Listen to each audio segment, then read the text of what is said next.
هنطلع فاصل اعلاني ونرجع تاني ونسال دكتور حبيب سؤال مهم. هو المجلس العسكري عايز ايه؟ يعني بعد ما نرجع نسال، لان هو يرى ان هناك كانت اخطاء كثيره للمجلس العسكري. طب الاخطاء دي اتعملت عن قصد؟ طب هذه الالعاب السياسيه اللي بيتكلم عليها الدكتور محمد حبيب انه يستقطب حزب ويبعد حزب، طب بيعمل ده ليه؟ ده هو كل دوره ان هو يعني راعي لمرحله وسيرحل. ايه المطالب؟ وما راي الدكتور حبيب في الوضع الخاص اللي طالبه الجيش اللي كان متمثل في الماده 9 و10 من وثيقه السلم؟ اسئله هامه جدا بنسالها طبعا لحد يقدر ان هو يتحقق. شكرا وليد. دكتور محمد، هو المجلس يمشي امتى؟ شايف يمشي امتى؟ هو السلطه اصلها يا استاذ عمرو لذيذه وحلوه ولها مذاقها ولها حتى طعمها. في الظروف دي؟ يا سلام. يعني ايه الحلو؟ احلى يعني ولا ايه؟ هو بطعم الفراوله مثلا. بتبقى قاعد على الكرسي كده والباشا راح والباشا جه والباشا يعني طب ما هو طول عمره باشا شايل مسؤوليه. لا معلش، اللي بيبقى ماسك الجيش في مصر ده معذره، طول عمره باشا. معذره يا استاذ عمرو.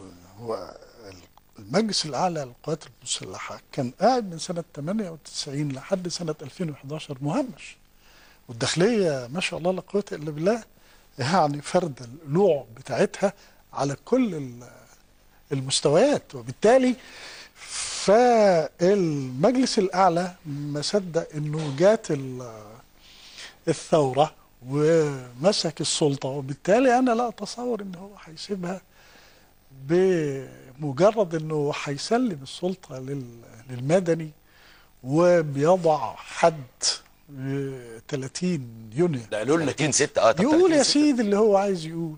حضرتك عندك شك في كلام المجلس العسكري؟ هو ما دام ركب هينزل. انا ما اعرفش حد نزل قبل كده. كل سنه واحنا طيبين. كل سنه. اما المجلس شعب وهيكون فيه اغلبيه وهيكون تعمل حزب. بالتاكيد لازم يبقى فيه نضال وفيه كفاح وفيه. ما انت كنت شايف في المجلس الاعلى شايل صينيه المكرونه البشاميل وحاططها في الثلاجه، يحصل تظاهره مليونيه يروح مطلع الصينيه وخرطه ومقدمها للناس ومرجع الصينيه للثلاجه مره الطبيخ القديم. بس هذه القضيه. لكن وهي الوثيقه بتاعت السلمي كانت وثيقه السلمي. الراجل طبعا ملوش دعوه، هو الراجل هيجيب المادتين. ماليش علاقه، هيجيب لا ما كانش محتاج يقول يعني، هيجيب الماده 9 و10 من عنده من عنده. له علاقه بالجيش. وبالتالي فالمجلس الاعلى للقوات المسلحه يريد ان يهيمن، يريد ان ليه يا فندم؟ الله، السلطه بكل ما لها من جاه ومنصب ورونق يعني. مش عايز كلام. والفائزين سيقبلوا بهذا الامر؟ الذين يتطلعون الى السلطه سيقبلوا بهذا الامر الواقع؟ والله اذا لا يعني اذا كان القوى السياسيه والوطنيه محدش كاسر عينيها بحاجه هتبقى ده الكلام بقى بتاع زمان.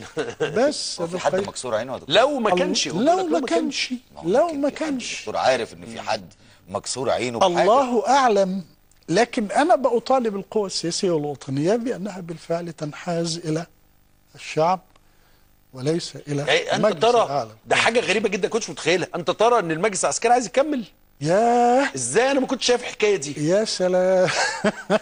الناس ديت اللي قالوا لنا ماشيين في 30/6 يا سيدي يقولوا. ما هو احنا شفنا اللواء عادل عماره قاعد ما شاء الله لا قوه الا بالله وبيتعامل مع الصحفيين على انهم عساكر مخله، والشعب كله كانه عساكر عنده. ده كلام بقى في الوقت اللي انت يجب انك تطلع علشان تعتذر وتتاسف وتراضي الناس. شويه علاقات عامه شويه يعني. واذا بليتم فاستتروا يا اخي. طب ما سمعناش ليه الكلام